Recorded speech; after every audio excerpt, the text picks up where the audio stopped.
আরে কি রে সালমা, কেমন আছো? ভালো ভাই, আপনি ভালো আছেন? ভালো ভালো। জামাই নাকি? আসসালামু আলাইকুম। কয় বছর পর আইলে? আসলাম বছর 4 তো হবেই, 4 বছর পরে প্রায়।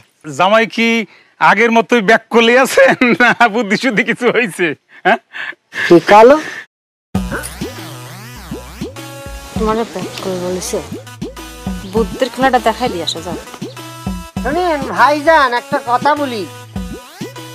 আমি 4000 লিটার দূরে সেই মিডলি কি ব্যাক করার মতো কথা করছি। কি বলেছ?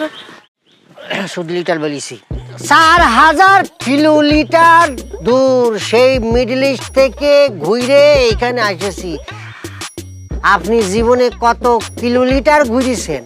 না জামাই, আমি কোনো কিলোমিটার মিলিমিটার ঘুরি নাই, এই গ্রামের মধ্যে আছিলাম। তাইলে কথা শুনে তো মনে হইতেছে জ্ঞান বুদ্ধি বাড়ছে। হ্যাঁ ওই আমার একটু জ্ঞান বুদ্ধি ধার লাগতো।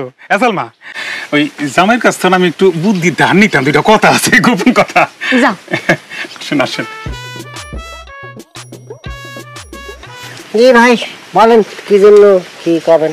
জামাই, আপনি 4 বছর পরে দেশে আইলেন। প্রায় 4 বছর। প্রায় 4 বছর। আপনি যখন বিদেশ যান তখন আপনার বউর কুলে আছিল ওই বড় মেয়েটা। ছোট ছিল তখন।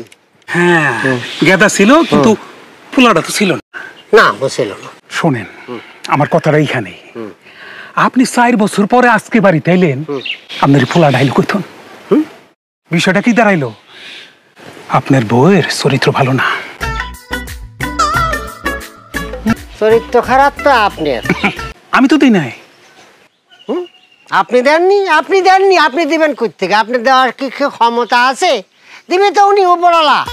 শুনুন একটা কথা বলি, আমার বউয়ের জাত ভালো, বুঝতে পারছেন? আমার দূর থেকে আসা লাগি না, বিদেশ থেকে আসা লাগে, অটো সিস্টেম হয়ে, বুঝতে পারছেন? বাতাসে হয়ে যায়। বুঝলাম না। বুঝবেন না তো, বোঝার ক্ষমতা মানে এই ব্যাককল কিসিমের বেরেন নিয়ে আপনি বুঝতে পারবেন না। উদাহরণ দিতে হবে। এই যে এটা কি গাছ? পেঁপে গাছ। পাইপে গাছ। কি ধরেছে? ফল। ফল ধরেছে। পাইপে কোন গাছে ফল ধরে? লেডিস গাছে। লেডিস। আশেপাশে কি তোর বয়ফ্রেন্ড আছে, স্বামী আছে? মানে পুরুষ পাইপে গাছ আছে তার ফুল ধরে ফল ধরে না? নাই নাই। ফল আসিছে কেবা করি? জাত ভালো। কেমন করি আমার বড় জাত ভালো, আমার বিদেশ থেকে আসা লাগে না, অটো হয়ে যায়, বাতাসে সন্তান হয়ে গিয়েছে, বুঝতে পারছেন? বুঝলাম না। আপনি বুঝবেন না, আপনার বোঝার সেই ঘিলু নাই, আপনি বুঝতে পারবেন না। শোনো, আসো তো। তোমার এই গ্রামের ভাইরে যতটা ব্যাককল ভাবিছিলাম এর সাথে জঘন্য নিচের লেভেলের ব্যাককল। আপনি পাইপে গোনেন তো।